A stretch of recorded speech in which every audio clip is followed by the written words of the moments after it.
আসসালামু আলাইকুম। আজকে আমরা দেখব কিভাবে আমাদের ফ্রেশ ওয়ার্ডপ্রেস সাইটে আমরা একটা ফ্রি থিম এবং পেইড থিম ইনস্টল করব।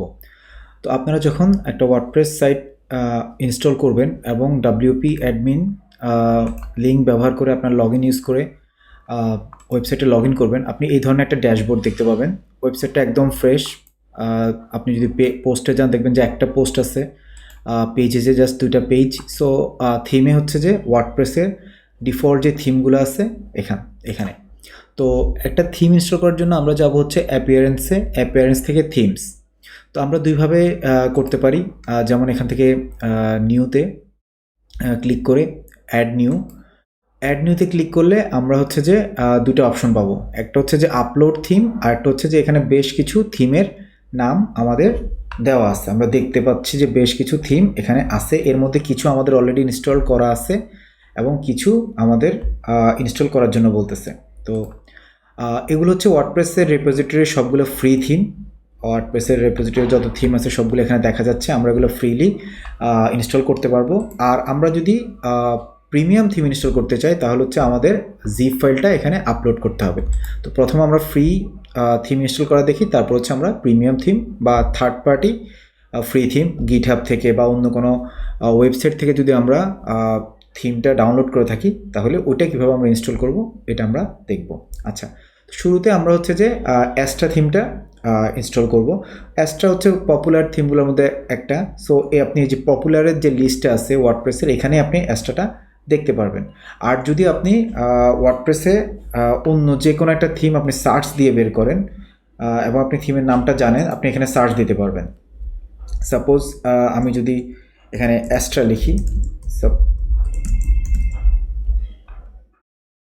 দেখবেন যে অ্যাস্ট্রা থিমটা এখানে আসছে। আমি নাম জানলে এভাবে করতে পারি, অথবা হচ্ছে আমার যদি নাম জানা না থাকে আমি কিওয়ার্ড দিয়েও সার্চ দিতে পারি। যেমন আমার যদি একটা এডুকেশন ওয়েবসাইট হয় এটা, তাহলে আমি এখানে এডুকেশন লিখে সার্চ দিলে ওয়ার্ডপ্রেসের ফ্রি রিপোজিটরিতে যেই এডুকেশন রিলেটেড থিমগুলা ট্যাগ করা আছে এগুলো এখানে আপনি দেখতে পারবেন এবং খুব ইজিলি এখান থেকে আপনি এগুলা কী করতে পারবেন, ইনস্টল করতে পারবেন।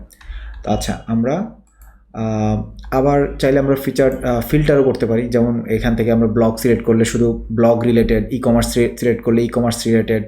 আমরা যদি চাই যে গ্রিড লেআউট, এখান থেকে গ্রিড লেআউট সিলেক্ট করে দিলে আমরা যেসব থিমে গ্রিড লেআউট আছে বা রাইট সাইড বার আছে, তারপর হচ্ছে যে হোয়াইট ব্লকস আছে ওগুলা।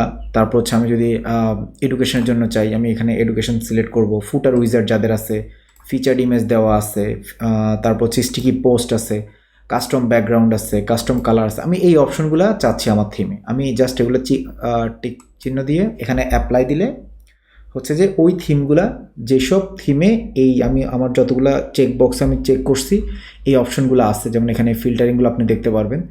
এই ফিল্টারগুলো আছে, ওই থিমগুলোই শুধু ওয়ার্ডপ্রেস আপনাকে দেখাবে। আপনি চাইলে এখানে এডিট ফিল্টারে ক্লিক করে আবার ফিল্টারগুলো কী করতে পারবেন, এডিট করতে পারবেন। ক্লিয়ার দিলে সবগুলো ফিল্টার একসাথে চলে যাবে। কিন্তু এখানে অ্যাপ্লাই ফিল্টার দিতে হবে, যেহেতু আমি আগে একবার 9 ফিল্টার করছিলাম। আচ্ছা, ওকে। তো আমরা পপুলার থেকে অ্যাস্ট্রাটা ইনস্টল করি। ইনস্টলটা খুবই সিম্পল। জাস্ট আপনি মাউস হোভার করলে থিমের ওপর ডিটেলস দেখতে পারবেন, আর হচ্ছে এখান থেকেও ইনস্টল করতে পারবেন। আর আপনি যদি শিওর হন যে আমি এটাই ইনস্টল করব, এখান থেকেও ইনস্টল করতে পারবেন। আপনি চাইলে এই বাটনে ক্লিক করে প্রিভিউ দেখতে পারবেন যে এটা দেখতে আপনার থিমটা দেখতে কেমন হবে। তবে বেশিরভাগ ক্ষেত্রেই প্রিভিউ থেকে খুব বেশি কিছু বোঝা যায় না। আমরা যদি ওয়েবসাইটের থিম যারা তৈরি করছে ওদের ওয়েবসাইটটাতে দেখি তাহলে হয়তো ডেমো দেখলে আমরা অনেক কিছু দেখতে পারবো। যেমন আমরা যদি অ্যাস্ট্রার থিমে যাই, থিমের অ্যাস্ট্রা ওয়েবসাইটে যাই, এখান থেকে যদি স্টার্টার টেমপ্লেটে যাই, আমরা দেখতে পারবো যে এই থিম দিয়ে আমরা কী ধরনের কাজ করতে পারবো। ঠিক আছে, তখন আমরা একটা ভালো আইডিয়া নিতে পারবো যে এই থিমটা আমার জন্য সুইটেবল হবে কি হবে না। তো সাধারণত যারা খুব একটা শিওর না যে আমার কোন ধরনের ওয়েবসাইট দরকার, জেনারেল একটা থিম দরকার, তখন জেনারেল থিম হিসেবে আমরা সাধারণত এই যে অ্যাস্ট্রা, তারপর হচ্ছে এখানে cadence, WP oceans, hello theme, Elementor use করলে হ্যালো এলিমেন্টর, এই থিমগুলা বেশি ব্যবহার করে থাকি। এছাড়াও আরও অনেকগুলো থিম আছে। পার্সোনাল প্রিফারেন্স, ফ্রি থিম হিসেবে অনেকে অনেক থিম ইউজ করে। আচ্ছা, তো ইনস্টল করার পরে আমাদের এখানে অ্যাক্টিভ করতে হবে এটা। অ্যাক্টিভ করার পরেই আমাদের থিমটা এখন অ্যাক্টিভ হয়ে গেছে। এতক্ষণ আমাদের অ্যাপিয়ারেন্সের জাস্ট দুইটা অপশন ছিল, থিম আর ব্লক ডিজাইনার। এখন দেখেন বেশ কিছু নতুন অপশন যুক্ত হয়েছে, যেমন কাস্টমাইজার আসছে, উইজার্ড আসছে, মেনু আসছে, এক্সট্রা অপশনস আসছে, ঠিক আছে, থিম ফাইল এডিটর আসছে। তো এ থেকে আমরা কি বুঝলাম যে প্রত্যেকটা থিমের নিজস্ব কিছু ফিচার আছে। যখন আমরা থিমটা ইনস্টল করব তখন থিমের সাথে ওই অপশনগুলা অ্যানাবল হয়ে যাবে। আমরা যদি আবার থিমটাকে ডিসেবল করে দিই ওই অপশনগুলো চলে যাবে। এখন আমি যদি আবার 2020 এই থিমটা অ্যাক্টিভ করি, দেখবেন যে এবং আমি যদি রিলোড দিই, আমার এখানে অনেকগুলা অপশন, যেমন এক্সট্রা থিম অপশনটা চলে গেছে। আচ্ছা, এর আগে আমাদের 2020 এই থিমটা ছিল এর আগে, সরি। আচ্ছা, হ্যাঁ, এখানে যদি দেখেন আবার আমাদের কিন্তু এখানে জাস্ট দুইটা অপশন চলে আসছে, থিম, এডিটর, আর কিচ্ছু নাই কিন্তু। সো এটা থেকে আমরা বুঝতে পারতেছি যে প্রত্যেকটা থিমের নিজস্ব কিছু ফিচার আছে, অপশন আছে, যারা ওই থিম অ্যানাবল করার সাথে সাথেই কিন্তু ওই অপশনগুলো আসে। ডিসেবল থাকলে বা অন্য থিম অ্যাক্টিভ করা থাকলে ওই অপশনগুলো আমরা দেখতে পাবো না। আচ্ছা, তো এটা হচ্ছে যে একটা ফ্রি থিম ইনস্টল করার অপশন।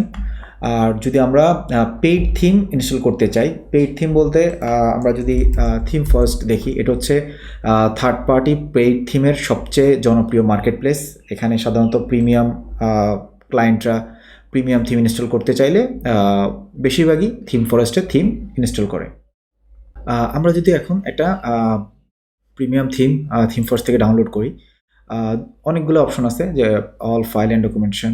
সো সাধারণত ক্লায়েন্ট আপনাকে জিপ ফাইলটা দিয়ে দেবে। আর যদি আপনার নিজের থিম ফরেস্টের অ্যাকাউন্ট হয়, আপনি যদি নিজেই কিনে থাকেন থিমগুলো, তাহলে হচ্ছে যে জাস্ট আপনার প্রোফাইল থেকে ডাউনলোডসে আসলে এরকম একটা স্ক্রিন দেখবেন। এখান থেকে হচ্ছে যে ডাউনলোডে ক্লিক করলে আপনার ফাইলটা ডাউনলোড হয়ে যাবে। এখন আমি যদি এই থিমটা আমার সাইটে ইনস্টল করতে চাই, তখন হচ্ছে যে জাস্ট আমি আবার অ্যাপিয়ারেন্সে আসবো, অ্যাপিয়ারেন্স থেকে থিমস থেকে অ্যাড নিউতে এবার আমি কিন্তু আর সার্চ দেবো না। আমার থিমটার নাম হচ্ছে কি, LMS স্মার্ট এডুকেশন। আমার যদি এই থিমের নাম দিয়ে আমি এখানে সার্চ দিই, ঠিক আছে, আমি কিন্তু এই থিমটা পাবো না। কারণ কি? কারণ এই থিমটা ওয়ার্ডপ্রেস রিপোজিটরিতে নেই, এটা ফ্রি থিম না, এটা থিম ফরেস্টের একটা পেইড থিম। এ কারণে এটা ওয়ার্ডপ্রেসের ফ্রি রেপোজিটরিতে পাওয়া যাবে না।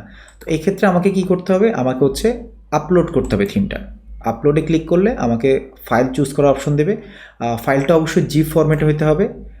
আমরা যদি ফাইলটা ওপেন করে ফোল্ডারে নিয়ে আসি তাহলে কিন্তু এটা হবে না। আচ্ছা, এই যে এখন আমরা কি করব, এইটা সিলেক্ট করার পরে জাস্ট ওপেন দেব। ওপেন দেওয়ার পরে ইনস্টল নাও।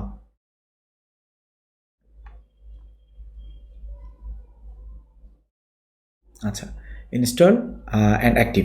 ঠিক আছে, আমরা এখন যদি এই থিমটা অ্যাক্টিভ করি, আমাদের নতুন আপলোড করা থিমটা, এখানে বেশ কিছু উইজেট আসছে।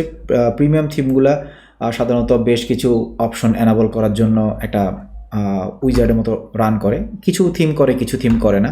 সো এটা থিম স্পেসিফিক। আমি বারবার বলতেছি যে প্রত্যেকটা থিমের সাথে নিজস্ব কিছু জিনিস আছে, এটা এক থিমের থেকে আরেক থিম আলাদা। ওকে, দেখেন এখন এখানে LMS স্মার্ট নামে ওরা একটা নিজস্ব মেনু তৈরি করছে এবং এর ভিতরে তাদের বাকি অপশনগুলো তারা রাখছে। এখন আমরা অ্যাপিয়ারেন্সে গেলে কিন্তু আবার ওই যে এক্সট্রা অপশনটা দেখতে পারবো না, কারণ এক্সট্রা থিমটা আমরা ডিসেবল করে দিয়েছি। আচ্ছা, যাক, তাহলে হচ্ছে আমরা দুইটা জিনিস দেখলাম, কিভাবে হচ্ছে একটা ফ্রি থিম ইনস্টল করে, কিভাবে একটা পেইড থিম ইনস্টল করে। তো আশা করি আপনাদের কোনো সমস্যা হবে না। তারপর যদি সমস্যা হয় তাহলে হচ্ছে আপনারা কমেন্ট সেকশনে জানাতে পারেন, আমরা চেষ্টা করব প্রবলেমটা সলভ করার জন্য। ওকে, ধন্যবাদ।